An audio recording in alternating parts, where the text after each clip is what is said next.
And what a glorious Wednesday it is. Judge Janine is back with us, and yeah, a smattering of applause. Applause. What did you just say? I don't know what's happening to my mouth, and I'm dressed like a strip club detective. But you're fresh from being named a permanent host on the Five. That means you and I will be together for a long time. Yeah, I pity her fellow panelists.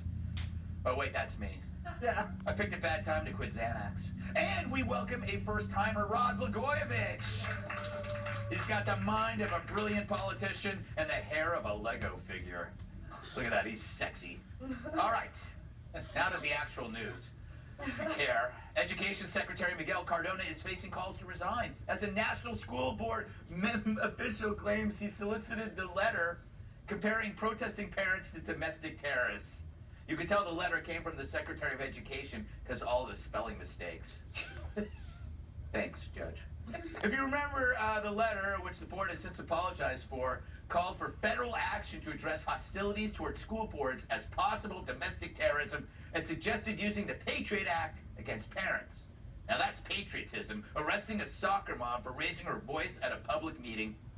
And basically it's turned concerned parents into ISIS and khakis.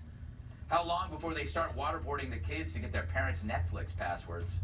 But that's politics these days. The government is cool with the Taliban tootling around on abandoned Blackhawks, but they put Mr. and Mrs. Johnson on a watch list for asking why kids are segregated by race. The 3 R's have gone from reading, writing, and arithmetic to racism, racism, racism. Even President Biden's Department of Justice relied on the letter in creating its own memo directing the FBI to investigate threats of violence in order to combat a disturbing trend of harassment of school officials. So we now live in a world where hardened, violent criminals are back on the street 5 minutes after being arrested, but the FBI will kick your door down at dawn with guns drawn if you leave a nasty message on your kid's science teacher's blackboard. My kid, they don't teach science anymore.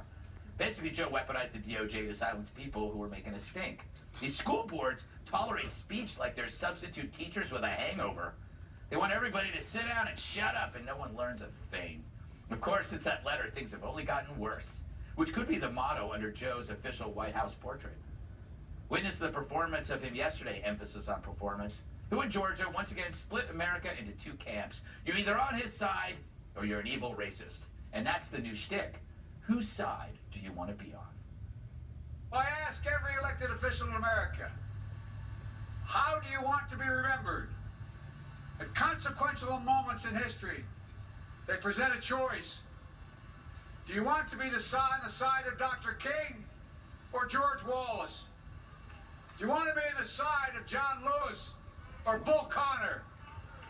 Do you want to be on the side of Abraham Lincoln or Jefferson Davis? Do you want to be on the side of Laverne or Shirley? Ricky or Lucy? How about Hall or Oates? Curly or Shemp? Of course, the bad guys in all these comparisons that Joe made are Democrats that Joe actually once loved. I mean, it's Biden who repeatedly praised Wallace in the past, even bragging about being praised by him. I think Biden was his babysitter. But like his phone number and how to get to the Oval Office, he's forgotten all of that. Just as he's forgotten his praise for former Klan leader Robert Byrd. Apparently, the only white sheets Joe knows are the waterproof ones on his bed. That's unfair.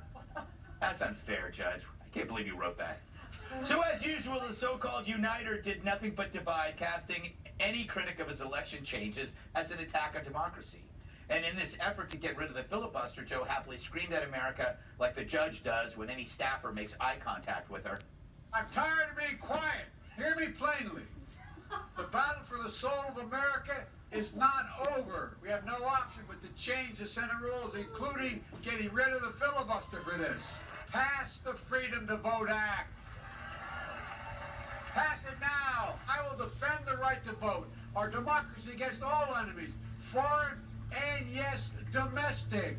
Yes, domestic, meaning you. Man, I would say that didn't age well, but it's only been a day. Joe Biden is aging faster than a dozen deviled eggs in the trunk of my car in August. I mean, listen to this. I did not walk in the shoes of generations of students who walked these grounds. But I walked other grounds, because I'm so damn old I was there as well. They think I'm kidding, man. Seems like yesterday, the first time I got arrested. Do we know what the he's talking about? No, but that's only because he doesn't know what the he's talking about. But once again, it's just him trying to use falsehoods to divert from the truth. This guy came within a mile of a lie detector. It would catch on fire and explode, which seems to be a thing in his administration. Here's top official Jill Sanborn answering Ted Cruz's questions about January 6th. Sir, I can't answer that. I can't answer that, sir. Sir, I can't answer that. I'm aware of the individual, sir. I don't have the specific background to him. Sir, I cannot answer that question. Sir, similar to the other answers, I cannot answer that. Not to my knowledge, sir. Sounds like me when I get pulled over without my pants on. It's amazing they hate the Constitution, yet they plead the Fifth more than a mob rat on the witness stand. So I think we're learning what the presidency is turning out to be. It's a game of us versus them, and we are them in a bad way. And if you speak up about school policy, voting integrity, or supporting the police, they'll tear through you like Brian Stelter in a bag of Funyuns. It would be something if Joe tried to reason with the people he disagrees with, but instead, he does worse than write them off. He writes them up as white supremacists, bigots, racists, even terrorists. Makes you long for the good old days. I mean, way, way back to, I don't know, let's say 2019.